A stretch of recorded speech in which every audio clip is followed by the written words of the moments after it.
ইতিমধ্যেই কিন্তু আল্লাহু আকবার বলে কিন্তু তারা ভেতরে প্রবেশ করছেন। আমরা আপনাদেরকে যদি দেখাই, ইতিমধ্যেই সাতপন্থীরা কিন্তু ভেতরে প্রবেশ করছেন।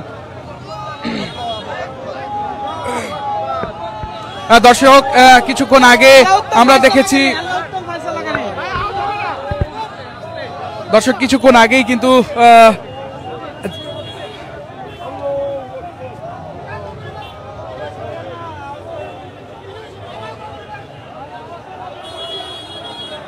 দর্শক ইতিমধ্যেই মসজিদের ভেতরে প্রবেশ করছে সাতপন্থীরা এবং আল্লাহু আকবার বলে কিন্তু তারা মসজিদের ভেতরে প্রবেশ করছেন। গেট খুলে দেওয়া হয়েছে। কিছুক্ষণ আগে পুলিশের কড়া নিরাপত্তার মধ্য দিয়ে তাদেরকে কিন্তু বাইরে অবস্থান নেওয়ার কথা বলা হয়েছিল এবং তারা ঘোষণা দিয়েছে আজকে যেহেতু পবিত্র জুম্মা, সেই পবিত্র জুম্মা তারা কিন্তু এখানেই নামাজ আদায় করবে। ভেতরে ছিল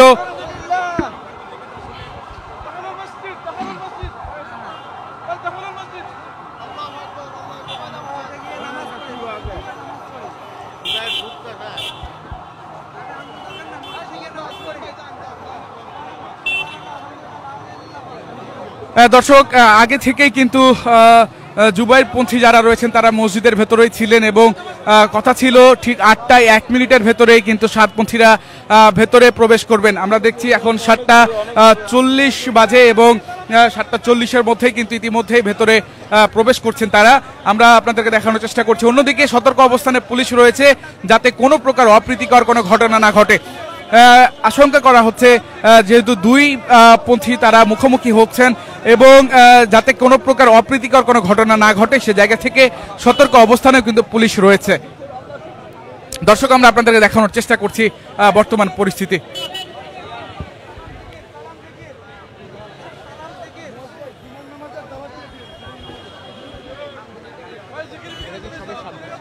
জি, এখন যারা ভিতরে প্রবেশ করছে সবাই নিজামুদ্দিনের সাথে, সবাই নিজামুদ্দিন এক আমিরকে মানে। আচ্ছা,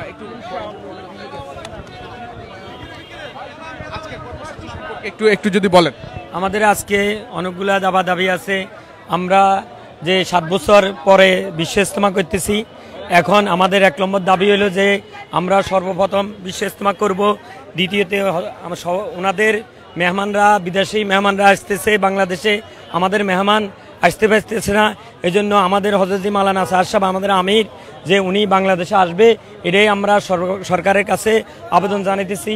এটাই আমাদের চাওয়া এবং আল্লাহর কাছে সবচেয়ে বড় চাওয়া হলো যেন আল্লাহ তাআলা আমাদেরকে সহজ করে দেন, আমাদের আমির বাংলাদেশে আসতে পারে বিশ্ব ইজতেমায়। জি, মাওলানা সাদ সাহেব বাংলাদেশে আসতে পারে, এটা আমরা চাই। এটা আমাদের দাবি, আমাদের পানের দাবি। এবং আমরা বাংলাদেশের শান্তি শৃঙ্খলাভাবে দাওয়াত ও তাবলীগের মেহনত করতে চাই। এটা আমাদের সবচেয়ে বড় পানের দাবি। আমরা কোনো বিশৃঙ্খলা চাই না, আমরা কোনো অশান্তি চাই না বাংলাদেশের মধ্যে। আমরা শৃঙ্খলা সুস্থভাবে দাওয়াতের মেহনত, হুজুর মুহাম্মদ সাল্লাল্লাহু আলাইহি সাল্লাম যেভাবে দাওয়াতের কাজ করছে শান্তি শৃঙ্খলাভাবে আমরা ওইভাবে করতে চাই। এবং প্রশাসন এবং র্যাব, সেনাবাহিনী, সরকার এবং এই দেশের মুসলমান ছোট থেকে ছোট রিক্সা ড্রাইভার, দিন মজুর এবং সর্বস্তরে হক্কানি উলামা একরাম, যত ধরনের জাতি এবং দাওয়াতের মেহনত সমস্ত উম্মতকে নিয়ে মেহনত, যে আমরা শুধু আমাদের মুসলমানের কাছে না, যে আমাদের অন্য জাতি যারা বাইরে আছে আমাদের আখলাক, চরিত্র, শৃঙ্খলা, শান্তি সব কিছু দেখবে। এটাই আমরা যে ওরকমভাবে মেহনত করতে চাই, কিন্তু আমরা বিশৃঙ্খলাভাবে কোনো মেহনত করতে চাই না। আমরা তো যে আমাদের বাড়ি যে কাকরাইল, যে আমাদের কাকরাইল মসজিদ, আমাদের উপর জুলুম করা হচ্ছে একদিক দিয়ে। কেননা আমরা পাচ্ছি 14 দিন, ওনারা নিচ্ছে 28 দিন, কিন্তু এটা আমাদের উপর চরম আকারে একটা জুলুম করা হচ্ছে। কেননা আমরা এই দেশের নাগরিক, ওনারাও এই দেশের নাগরিক। আমরা চাই না যে ওনারাও এই দেশ থেকে চলে যাক, হ্যাঁ, অন্য একটা রাষ্ট্রে, আর আমরাও চাই না আমরা চলে যাই, কিন্তু ওনারাও দাওয়াতের কাজ করবে। যাতে একটা বিভাজন হয়েছে, একটা প্রবলেম হয়েছে, সেটা সমস্যা না, কিন্তু আমরাও আল্লাহ এবং আল্লাহ রাসূলকে মান্য করি। আমরাও জানি যে ওনারাও আল্লাহ আল্লাহ রাসূলকে মান্য করে। আমরা জানি ওনারা কোনো গিবত শেখায়ত করে না, আর আমরাও জানি যে আমরাও কোনো গিবত এবং শেখায়ত করি না। এটা জঘন্য একটা গুনাহ। তো আমরা চাই, যেমন একটা আমাদের দাবি যে ওনারা কাকরাইল 15 দিন থাকবে, আমরাও কাকরাইলে 15 দিন থাকবো।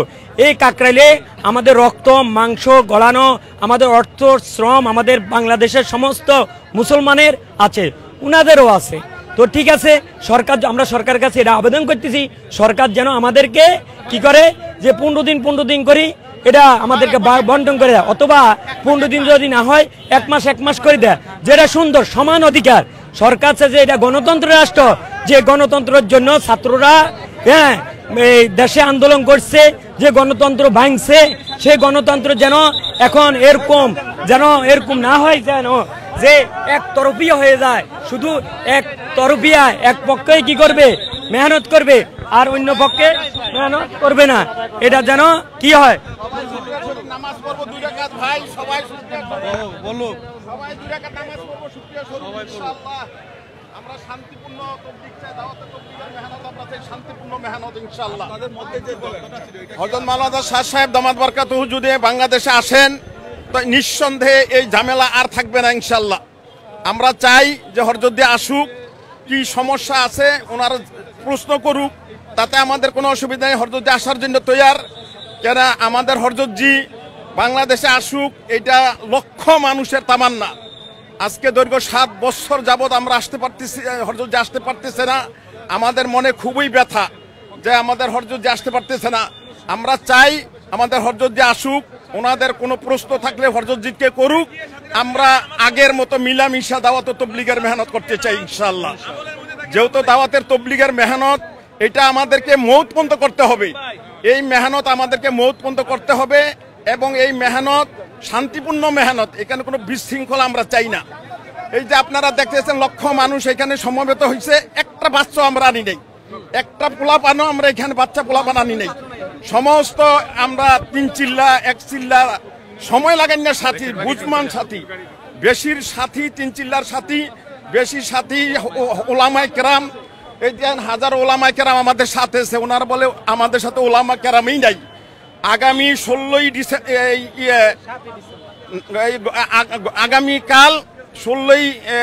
নভেম্বর ওলামায়ে কেরামের জোর সকাল 10টা থেকে মাগরিব পর্যন্ত চলবে কাকরাইল মসজিদে। দেখবেন কত লোক আছে আমার ওলামায়ে কেরাম, কিন্তু ওনারা বলে যে আমাদের সাথে ওলামায়ে কেরাম নাই। এই জন্য আমরা প্রচার করতে চাই না, আমরা বাস্তবে বিশ্বাসী, আমরা বাস্তবে দেখাইতে চাই যে আসলে দাওয়াত ও তবলিগের মেহনত এটা শান্তিপূর্ণ মেহনত, এখানে কোনো বিশৃঙ্খলা আমরা চাই না, মাদ্রাসা ছাত্র নিয়ে মজমা করতে চাই না, এটা ওয়াজের মাহফিল নয়, এটা একটা মেহনত, দাওয়াত ও তবলিগের মেহনত একটা সচ্চা মেহনত। হুজুর এই ছাত্ররা আমাদেরই সন্তান, আমার ছেলে হাফেজ মাওলানা মুফতি সাহেব আমার লগে আইছেন, একসাথে আমরা হুন্ডায় আইছি। তো আমরা চাই যে সারা বাংলাদেশে সারা পৃথিবীতে দাওয়াত ও মেহনতের তবলিগের মেহনত এটা শান্তিপূর্ণভাবে চলুক। আগে যেরকম আমরা আরো 40 বছর আগে যখন এই মেহনত করছি, ওইভাবে যেন সারা বাংলাদেশে ওইভাবে শান্তিপূর্ণভাবে দাওয়াত ও তবলিগের মেহনত চলে, এবং আমরা হযরতজিকে সামনে নিয়ে আমরা প্রমাণ করতে চাই। আর আগামী 7 তারিখে আপনার সোহরাওয়ার্দী উদ্যানে বিশাল বড় সমাবেশ হবে, ওলামায়ে কেরামের সমাবেশ। এখানে সমস্ত পৃথিবীর থেকে অন্তত 50টা রাষ্ট্রের থেকে ওলামায়ে কেরাম আসবেন, এবং বড় বড় ওলামায়ে কেরাম এটা প্রমাণ করবেন যে হযরতজি হকের উপরে আছেন না হকের উপরে আছেন। এই জন্য আমরা ডিক্লারেশন দিয়ে দিছি যে আগামী 7ই ডিসেম্বর সোহরাওয়ার্দী উদ্যানে বিশাল বড় জনসভা হবে, এবং এইখানে যেন সমস্ত মানুষ থাকে, দেশি বিদেশি, বিদেশ থেকে অন্তত Malaysia, Indonesia, Thailand, Philippine, Brunei, Singapore, আরব, পাকিস্তান, সমস্ত রাষ্ট্রের ওলামায়ে কেরাম থাকবেন। ওনারা যে কথা বলতেছেন যে অন্য ওলামায়ে কেরাম নাই, ওনারা তো আসলে জিনিসটা বোঝে না, যেহেতু ওনারা সময় লাগায় নেই। এখানে ওদিনকে সোহরাওয়ার্দী উদ্যানে যেই ওনারা সভা করছেন, এখানে 80% লোক মাদ্রাসার ছাত্রদেরকে ওনারা জোর করে নিয়ে আসছেন, মাদ্রাসা বন্ধ করে 80% ছাত্রদেরকে এখানে নিয়ে আসা হয়েছে এই মজমার মধ্যে। আর এই দেখেন আপনার এই যে লক্ষ মানুষের মধ্যে একটা ছাত্র পাইবেন না, আমরা সব মুরব্বী সাথী যারা দাওয়াত ও তবলিগ কে ছোটকাল থেকে, আমি আরো 40 বছর আগে 3 চিল্লা লাগাইছি, আল্লাহ লাগা তৌফিক দিছে, আজও পর্যন্ত আমি এই মেহনতের সাথে লাগিয়ে আছি। নিয়ত করছি যে আল্লাহ তাআলা যতদিন দুনিয়াতে বাঁচায় রাখে অতদিন যেন এরকম এতের সাথে হযরতজিকে মাইনা, আমাদের বিশ্ব আমিরকে মাইনা আমরা দাওয়াতের মেহনত করতে পারি। আল্লাহ পাক আমাদের সকলকে আমল করার তৌফিক দান করেন। আজকে কি মানে কোনো সংঘর্ষের আশঙ্কা? 800 কোটি মানুষ আমাদের দাওয়াতের আওতায়, অতএব আমাদের কারোর সাথে বিরোধ নয়। যে ছাত্রদেরকে মানে জোরপূর্বক মাদ্রাসা বন্ধ দিয়ে, পরীক্ষা বন্ধ দিয়ে নিয়ে আসতেছে, তারা আমাদেরই ভাই, আমাদেরই সন্তান। তাদেরকে কেন উশৃঙ্খল কাজে এরকম ব্যবহার করতেছে? আমাদের দেশের যারা উলামা হজরত, তাদেরকে তো আমরা সবাই মানি। এই উলামা হজরতদের কাজ যদি উশৃঙ্খল হয়, তাহলে আমরা যাব কোথায়? আমরা কোত্থেকে দিন শিখবো? দিন শিখার প্ল্যাটফর্ম তো হইলো এরকম উলামা হজরতদের কাছ থেকে। আল উলামা ওয়ারাসাতুল আম্বিয়া, উলামা হজরতগণ হলেন আম্বিয়াদের ওয়ারেস। তাদের কাছে যদি আমরা দিন না পাই, আমরা উশৃঙ্খলতা শিখি। কওমি মাদ্রাসার ছাত্রদেরকে ব্যবহার করে উশৃঙ্খল কাজে তাদেরকে কিভাবে ঘরে ফিরাবে শান্তিপূর্ণভাবে? কোনোভাবেই সম্ভব না। আজকে যাদেরকে ব্যবহার করতেছে, তারা একদিন তাদের উপরেই আক্রমণ করবে। আমরা চাই না তাদের উপর আক্রমণ হোক। আমাদের মাথার তাজ উলামা হজরত এরকম ভুলুণ্ঠিত হোক, তাদের সম্মান ভুলুণ্ঠিত হোক। তাদের সম্মান যথাযথ জায়গায় রাখা আমাদের বিশ্ব আমির হজরত সাদ সাহেব দামাত বারকাতুহুম, সে যাতে বাংলাদেশে আসতে পারে, এবং এটি আমাদের একমাত্র দাবি। হ্যাঁ, তাদের মেহমানরা আসে, আমরা কোথাও বাধা দিই না, তাদের আমলের মধ্যে কোথাও বাধা দিই না। তাদের কাজ কি একমাত্র মুসলমানদেরকে মসজিদ থেকে বের করে দেয়া?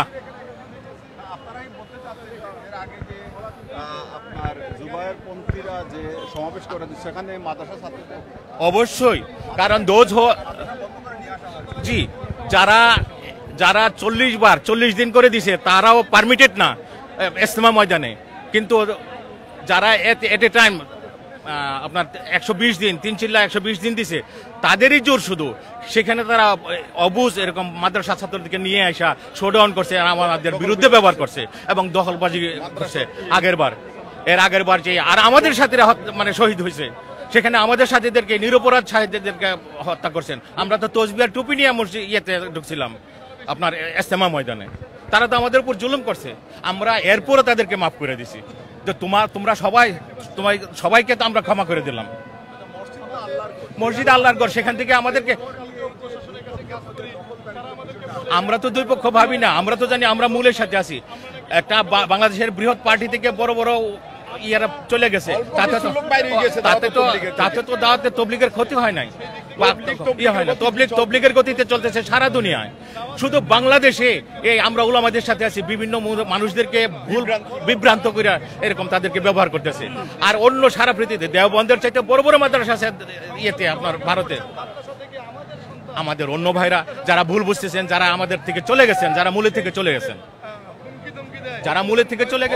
যারা অল্প দর্শক সরাসরি দেখানোর চেষ্টা করছি কাকরাইল মসজিদ থেকে। ইতিমধ্যেই কিন্তু ভেতরে প্রবেশ করেছেন সাতপন্থীরা, এবং শত শত সাতপন্থীরা কিন্তু ভেতরে প্রবেশ করছেন। আমরা কয়েকজনের সাথে কথা বলছিলাম, তারা ঘোষণা দিয়েছেন এখানে আজকে তারা যেমনটি বলছিলেন যে প্রায় 2 থেকে 3 লক্ষ মানুষ কিন্তু তারা এখানে জড়ো হবেন।